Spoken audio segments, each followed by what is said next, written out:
Being very entitled and controlling, narcissists have no difficulty stepping all over your personal boundaries. So that's why I put together an extensive video class called This Is Me. It has 25 videos, written documents, guided questions. I'm going to teach you how to have healthy boundaries. There's a link below, and I hope you'll find it to be quite therapeutic.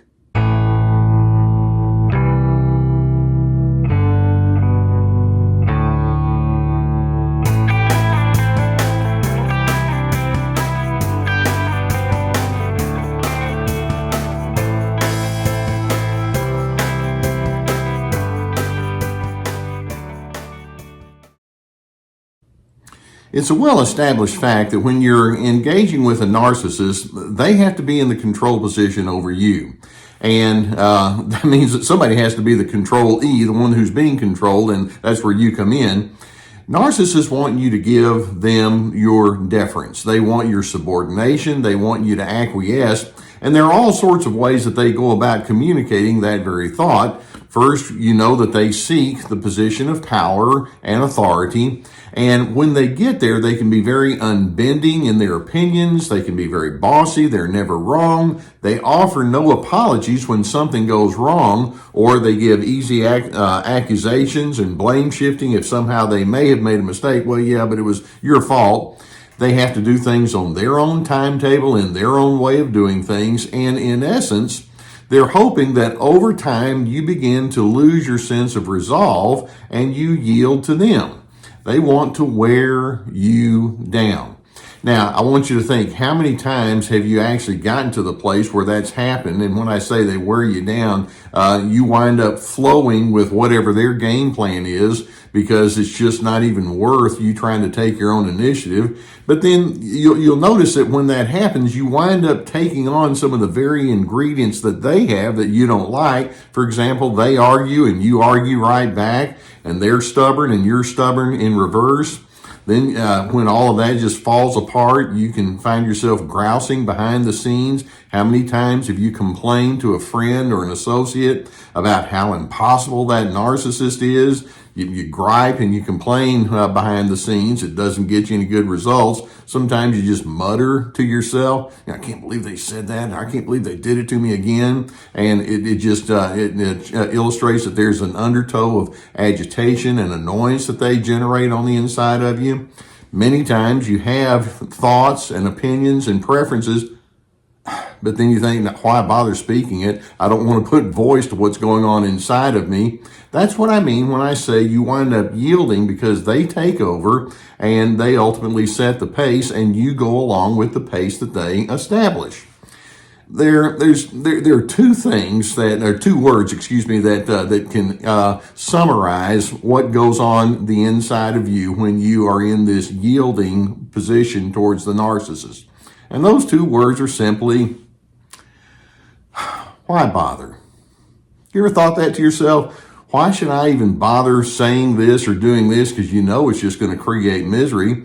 And the narcissist, when they know that's going on, is thinking, they're thinking, this has been a good day because I wore you down. You wind up feeling defeated. You feel deflated and demotivated. You see, narcissists they have their tactics that they're going to use that you're going to need to be mindful of, and you've seen them. They're relentless in the way that they criticize you, whether it's your ideas or your plans or your preferences or priorities or the opinions that you have. They will insist that you must conform even when it's irrelevant. I remember one woman, an adult woman, talking with me about her mother who had been overbearing all of her life, and this adult woman had her own little child, and she was making toast and put some peanut butter on top of the toast for the little girl, and the mother was criticizing, saying, you're not supposed to put peanut butter on toast. And the mother, that mother was in my office talking, saying, it's little bitty things like that, it's large things, and it's everything in between that I've been putting up with for my whole life. And I can't do anything without her coming at me. That's what I mean when they say they insist upon your conformity. The criticism is just relentless. Another thing that happens when these narcissists are going to come after you is that they can minimize other people's positive regard toward you to the extent that it is gaslighting, and to the extent that you begin wondering, well, am I okay or not, which is exactly what they want you to think. They'll just say, well, other people don't know you like I do. And so it's like, well, maybe I am wrong. And so you wind up holding back in your initiatives because of that. These narcissists, in trying to get you to yield to them, will refuse to cooperate or coordinate with you because you see you don't have the script that they do, and inevitably whatever it is you want is wrong. Many times you'll notice that they'll idealize other individuals. They can be highly cooperative and coordinating with those people out there, and yet behind the scenes with you, it just doesn't happen. And your natural thought is, well, am I the problem? And they want you to think like that. Again, that's the gaslighting. Sometimes narcissists have a habit of prioritizing their own behaviors that have nothing to do with you, but what it does is it detracts from the relationship. For example, let's suppose you want to do some things that coordinate, and they say, well, I've got my bridge club today, or they have their addictions, or they have their own separate issues, that interests that they pursue, and they leave you behind, and you think, well, I guess that means I'm a nothing, I'm a nobody, which is exactly what they want you to think. And then as you find yourself just yielding, thinking, why bother? Why should I take my own initiative? Because it's just going to create all sorts of strain and difficulty. Notice what can happen to the inside. Notice the toll that it takes on you. So many times I'll have people say, I've become a person that I don't want to be. And because they're constantly filtering through that other individual, that's the yielding to the other person. These individuals can say that they have this creeping cynicism or general sense of negativity that's a part of their way of thinking and being. I recall so well talking with a man that I knew personally multiple years ago who had gone through a very bitter divorce, and his ex was a very difficult kind of a person. About 6 months later, I remarked to him when he was finally kind of coming out of it that he seemed a lot calmer. And he looked at me with surprise, like, I seem different now. And it's like, yeah, you were trying to cover it up back then, but it was just such a persistent beatdown that you just couldn't do it. But when you're in the middle of it, sometimes you don't even realize it, and you just have this tension and this cynicism that just becomes a part of what you are. Sometimes part of the outflow of you having yielded so much is that you find yourself getting involved in your own rebellious acting out. Sometimes you just have this notion that says, I'm so sick and tired of being told what to do, and you make your own poor decisions. Sometimes you may even abandon some of your own values just out of spite towards that person that's overbearing, and that's not the way you want to be. But you've yielded so many times, it's like you have to go steal your own personal preferences, which is kind of crazy. When you yield too much, you find yourself far more susceptible than you would want toward depression and anxiety. Sometimes you have social withdrawal and other emotional duress that you carry around on the inside, and it just weighs you down. Many times I've talked with individuals who will give up on their own personal initiatives. I mean, it may be simple things like they want to go to a social event with a friend, but it's like, no, I better not do it because you know who is going to get mad and it's not going to work out very well. Or I've talked with people, it's like, I can't even eat my favorite food without getting criticized. So they give up eating their favorite foods, or they given up following through on their own preferred activities. That's how it works. And I know that when you are chronically under the dominance of somebody that says, defer to me, and then you finally think, why bother? Why should I take my own initiative? It just completely diminishes your quality of life. Now, see, let's ask a very logical, simple question. And that is, who appointed this narcissist to be the final authority on the way life is supposed to be? Now, if the narcissists were honest, that person would say, me. They appoint themselves to be the king or queen of the universe, so to speak. And I don't think we need to go along with that. They may think that way about themselves, but just common sense says that's not the way it needs to be. I'm hoping instead of you constantly yielding and losing who you are, taking that why bother kind of mentality, I want you to listen to your own disgruntled feelings. What are those feelings trying to tell you?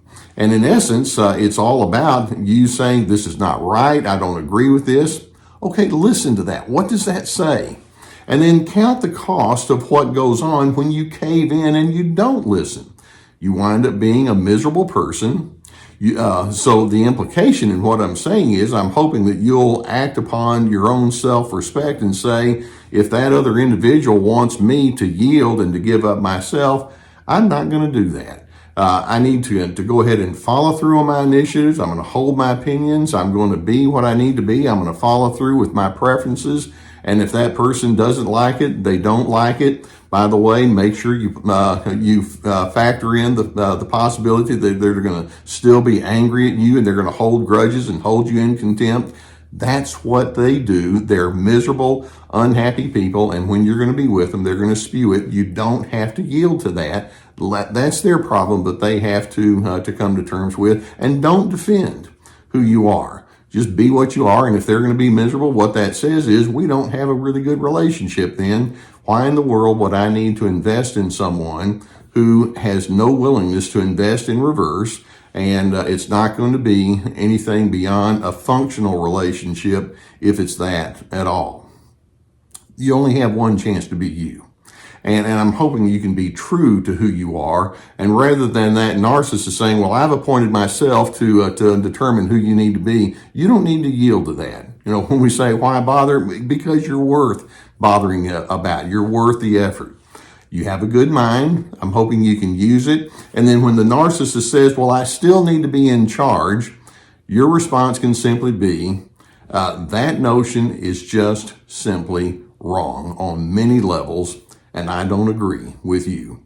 I'm going to accept that you're a very disturbed person, and then I'm going to be properly me.